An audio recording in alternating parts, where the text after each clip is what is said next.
Assalamualaikum warahmatullahi wabarakatuh. Yang terhormat kepada dosen mata kuliah Teknik Lingkungan Ibu Risna, Sarjana Teknik MSI. Kami dari kelompok 8 akan mempresentasikan tentang analisis dampak lingkungan atau AMDAL.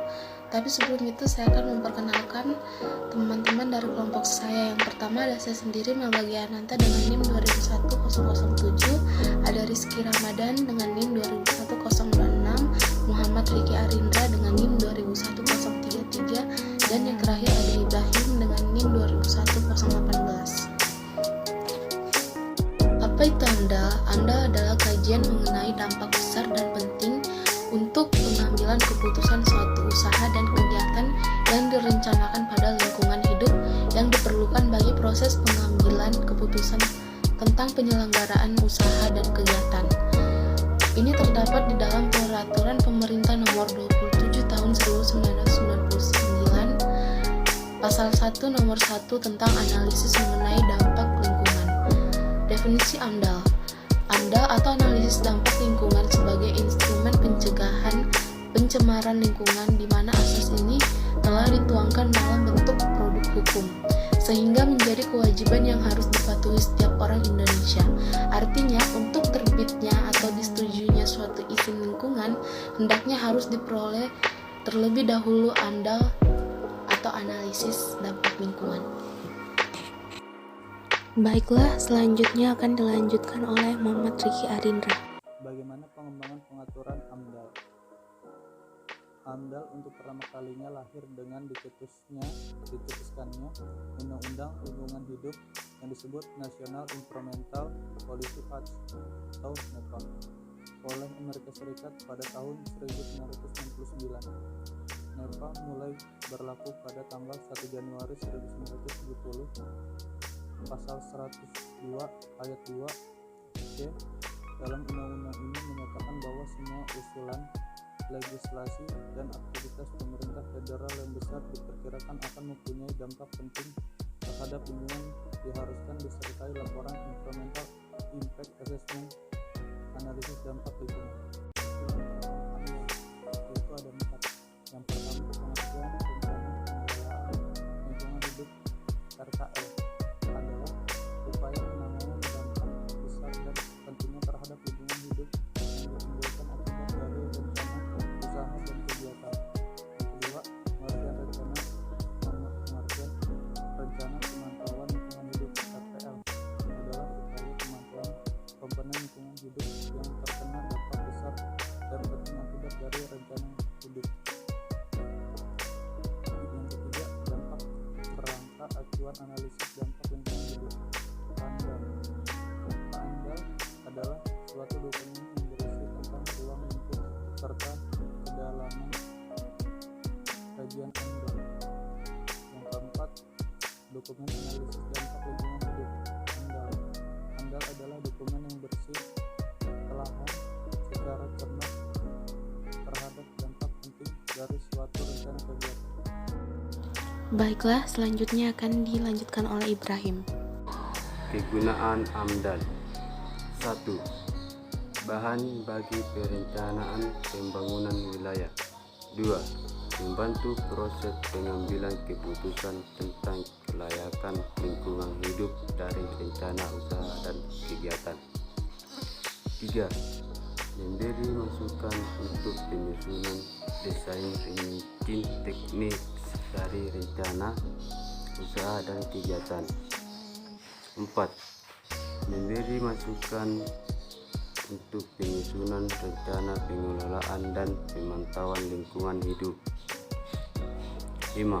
Memberi informasi bagi masyarakat atas dapat yang ditimbulkan dari suatu rencana usaha dan kegiatan. Tujuan AMDAL. 1. Menghindari dampak dalam kurung prioritas tinggi dari tujuan AMDAL.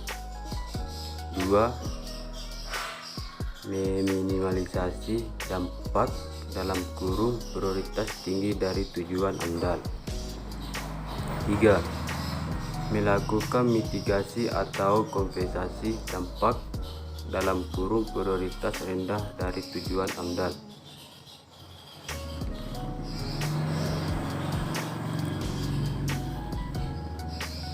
dapat menjaga dan meningkatkan kualitas lingkungan serta menekan pencemaran sehingga dampak negatifnya menjadi serendah mungkin. Prinsip-prinsip AMDAL. 1. AMDAL bagian integral dari studi kelayakan kegiatan pembangunan. 2. AMDAL bertujuan menjaga keserasian hubungan antara berbagai kegiatan agar dampak dapat diperkirakan sejak awal. 3. AMDAL berfokus pada analisis potensi masalah, potensi konflik, kendala sumber daya alam, pengaruh kegiatan sekitar terhadap proyek. 4. Dengan AMDAL, pemrakarsa dapat menjamin bahwa proyeknya bermanfaat bagi masyarakat, aman terhadap lingkungan. Baiklah, selanjutnya akan dilanjutkan oleh Rizky Ramadan. Baik, selanjutnya saya akan membahas tentang fungsi AMDAL. Fungsi AMDAL terbagi menjadi 3. Yang pertama adalah fungsi AMDAL bagi pemilik perusahaan, yaitu yang pertama terhindar dari tuduhan pencemaran lingkungan, dapat melihat masalah-masalah lingkungan yang dihadapi di masa mendatang. Yang ketiga, AMDAL merupakan sumber informasi mengenai keadaan sosial budaya masyarakat sekitar. Yang keempat, dapat mengetahui kelemahan dan menyempurnakan kelemahan tersebut. Yang kelima, dapat mengetahui keadaan atau kondisi lingkungan. Yang kedua, yaitu fungsi AMDAL bagi masyarakat. Yang pertama adalah masyarakat mengetahui rencana pembangunan dan mempersiapkan untuk beradaptasi. Yang kedua, masyarakat ikut berpartisipasi. Yang ketiga, tidak terjadi kesalahpahaman dan dapat bekerja sama dengan pemilik proyek dengan baik. Yang keempat, masyarakat mengetahui hak dan kewajiban dalam hubungan kerjasama. Yang ketiga, yaitu fungsi AMDAL bagi pemerintah. Yang pertama adalah mencegah potensi sumber daya alam yang dikelola rusak atau SDA. Yang kedua, mencegah sumber daya alam atau SDA lain di luar proyek yang rusak. Yang ketiga, menghindari pengerusakan lingkungan hidup. Yang keempat, menjamin proyek dibangun sesuai dengan rencana pembangunan daerah. Yang keempat, untuk menghindari pertikaian antara pemilik proyek dengan masyarakat maupun dengan pemilik proyek lain. Yang terakhir, yang keenam adalah menjamin proyek memiliki manfaat yang jelas bagi masyarakat dan pemerintah. Baik, selanjutnya adalah bagaimana proses pelaksanaan AMDAL. Tujuan secara umum AMDAL adalah menjaga dan meningkatkan kualitas lingkungan serta menekankan pencemaran sehingga dampak negatifnya menjadi serendah mungkin. Dengan demikian, AMDAL diperlukan bagi proses pengambilan keputusan tentang pelaksanaan rencana kegiatan yang mempunyai dampak terhadap lingkungan hidup. AMDAL memiliki 4 proses. Yang pertama, pelingkupan. Pelingkupan adalah proses pemusatan studi pada hal-hal penting yang berkaitan dengan dampak yang penting. Yang kedua, kerangka acuan atau yang dikenal dengan KA AMDAL adalah ruangan lingkup kajian analisis mengenai dampak lingkungan hidup yang merupakan hasil pelingkupan. Yang ketiga, ANDAL, yaitu analisis dampak lingkungan hidup, adalah telahan secara cermat dan mendalam tentang dampak besar dan penting suatu rencana usaha atau kegiatan. Yang keempat, RKL dan RPL. RKL, Rencana Pengelolaan Lingkungan Hidup, adalah upaya penanganan dampak besar dan dampak penting terhadap lingkungan hidup yang ditimbulkan akibat rencana atau kegiatan. RPL, Rencana Pematuan Lingkungan Hidup, adalah upaya pematuan komponen lingkungan hidup yang terkena dampak besar dan penting akibat dari rencana usaha atau kegiatan. Baik, selanjutnya akan dilanjutkan oleh Milga. Bagaimana sih penegakan hukum dalam pelaksanaan AMDAL? Undang-Undang Nomor 32 Tahun 2009 menyediakan 3 macam penegakan hukum lingkungan, yaitu penegakan hukum administrasi, perdata, dan pidana. Di antara ketiga bentuk penegakan hukum yang tersedia, penegakan hukum administrasi yang dianggap sebagai upaya penegakan hukum terpenting. Hal ini karena penegakan hukum administrasi lebih ditunjukkan kepada upaya mencegah terjadinya pencemaran dan perusakan lingkungan. Di samping itu, penegakan hukum administrasi juga bertujuan untuk menghukum pelaku pencemaran dan perusakan lingkungan. Karena penegakan hukum administrasi pada dasarnya diatur dalam Undang-Undang Nomor 32 Tahun 2009, yakni melalui cara preventif dalam perlindungan dan pengelolaan lingkungan hidup. Adapun beberapa macam sanksi administratif yang biasa diberlakukan untuk pelaku pelanggaran, yaitu yang pertama ada paksaan pemerintah, yang kedua penarikan kembali keputusan yang menguntungkan seperti izin, subsidi, pembayaran dan sebagainya. Yang ketiga ada pengenaan uang paksa oleh pemerintah, dan yang terakhir ada pengenaan denda administratif. Penerapan sanksi administratif secara kumulatif terdiri atas kumulatif internal dan eksternal. Kumulatif internal adalah penerapan sanksi yang dilakukan dengan menggabungkan beberapa jenis sanksi administrasi pada satu pelanggaran, misalnya sanksi paksaan pemerintah digabungkan dengan sanksi pembekuan izin.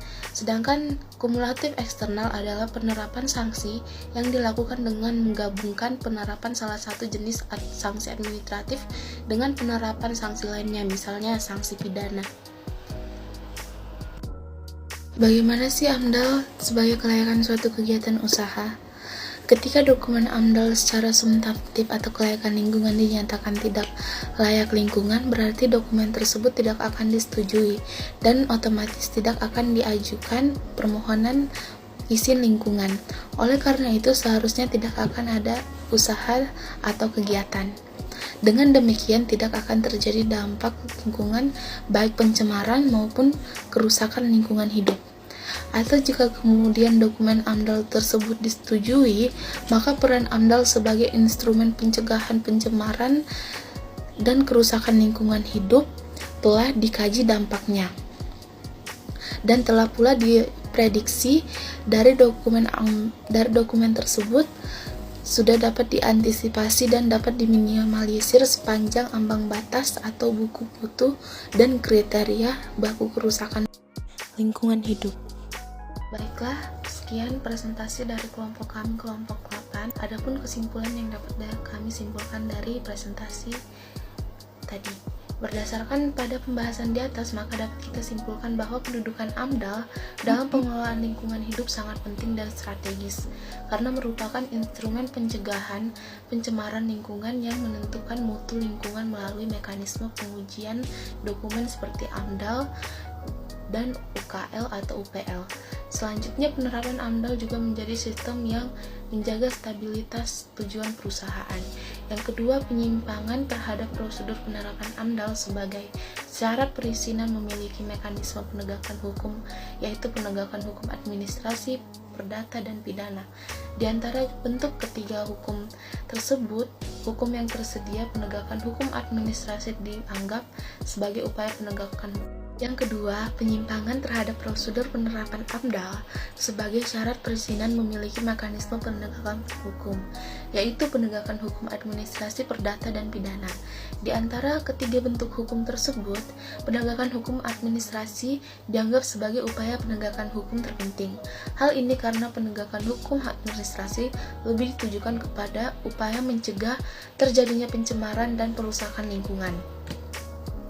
Di samping itu, penegakan hukum administrasi juga bertujuan untuk menghukum pelaku pencemaran dan perusakan lingkungan. Sekian dari kelompok kami, kurang dan lebihnya mohon dimaafkan. Assalamualaikum warahmatullahi wabarakatuh.